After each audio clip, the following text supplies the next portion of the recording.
Welcome back to the channel, friends. Today we are looking at a brand new library courtesy of Fracture Sounds. It is the sequel to their brass band soloists. We have Majestic Brass soloists. In this collection they have sampled a trumpet, French horn, trombone, tuba, and of course you also get the ensemble patches. We have long and short articulations, as well as some absolutely gorgeous legatos. Running on the free contact player, it clocks in at just over 15 gigabytes. Let's dive in and check out how it sounds.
I could probably just end the review right there. Let's be honest, those legatos are stunning.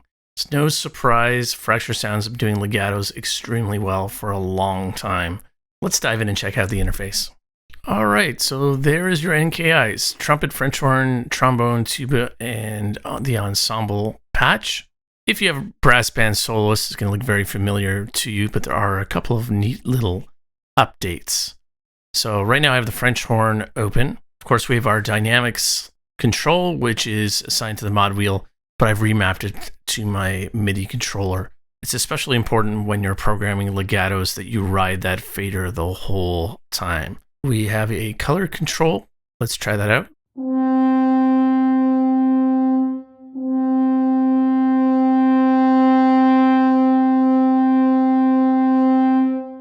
We have our stereo width, reverb. Of course, you have their room, hall, shimmer, and convolution. If you've been watching this channel, you know that I absolutely love shimmer. However, I feel like with this library, the room, just using it in very small amounts, and particularly using the close microphones, is going to get you the best results. We have our close, mid, and far. Let's go back and forth between close and far, and maybe I'll dial the reverb down so you can hear it.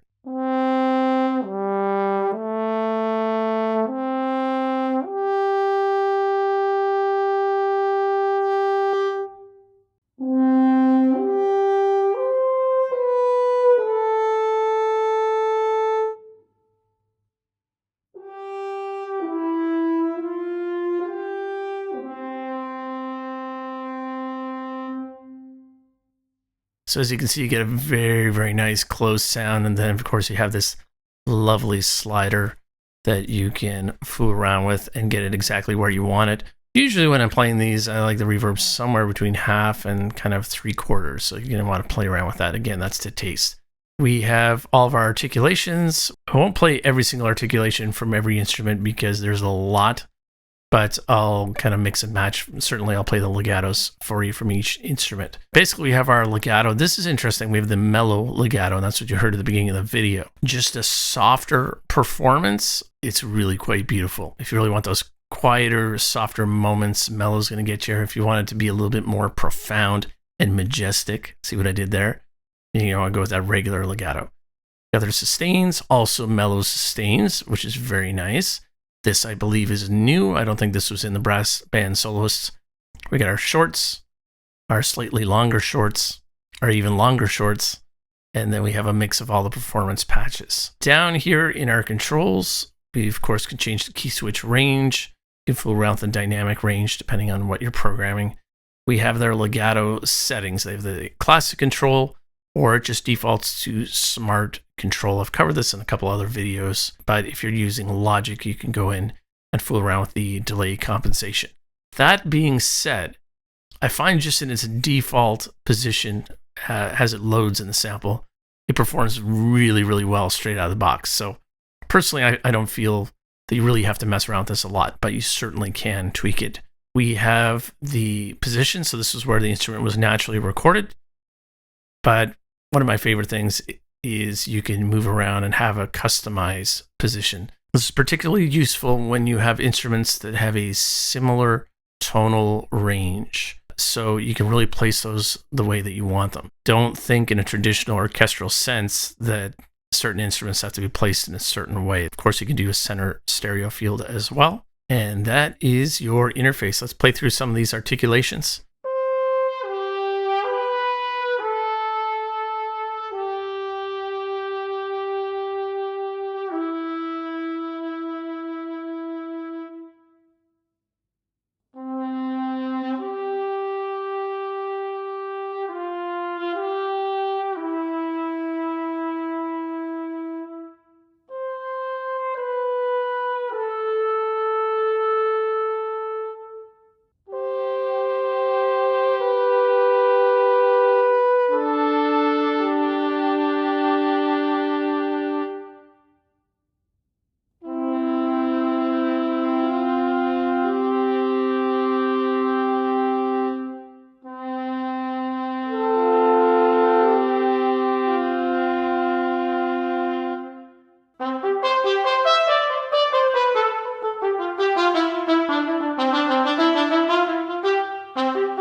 Man, those legatos, especially the mellow legatos, are absolutely stunning. Let's dive in and check out and see what I did with the composition.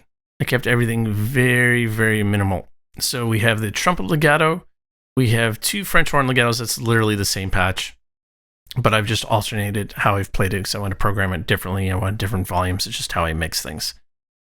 I have the brass ensemble sustain patch. Again, same patch, but just staggered.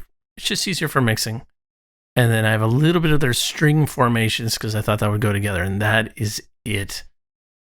I feel like my compositions are getting more and more minimal. Now, one thing to note, I have laid bare these samples so you can just hear them in their natural state. You see this whole section here.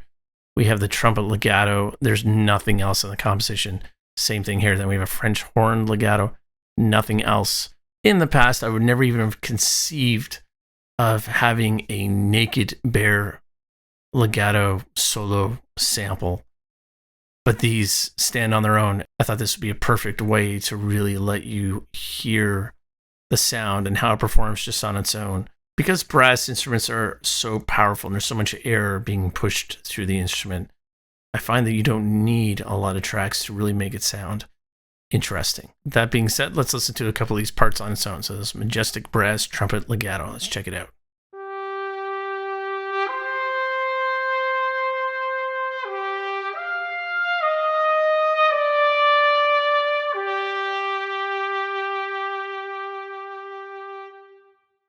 Just on its own. I mean, that's pretty crazy.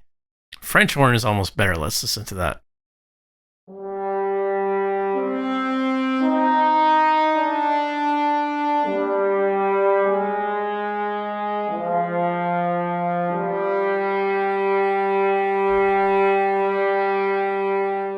Also very important, make sure you leave breath marks. That line at the end, I don't know. That seemed like it was a little bit long. Could French horn play that without taking a breath? Maybe. Probably should have thrown a breath mark in there. So these are things to be aware because you want the performance to be authentic. Let's listen to a little bit of the sustains on their own.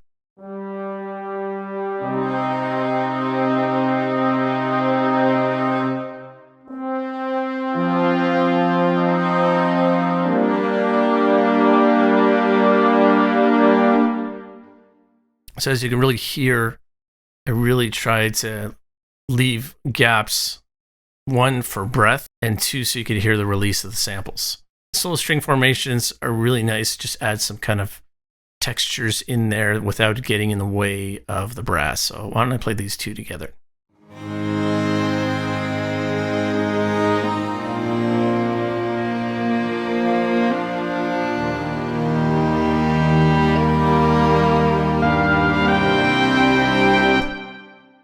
I find you really don't have to do much with those. I'm just literally playing chords and letting those glides kind of do their magic. So they complement the brass really, really well. Big question, who is this library for? If you have the brass band soloists already and you love those, I guarantee you're going to love these too.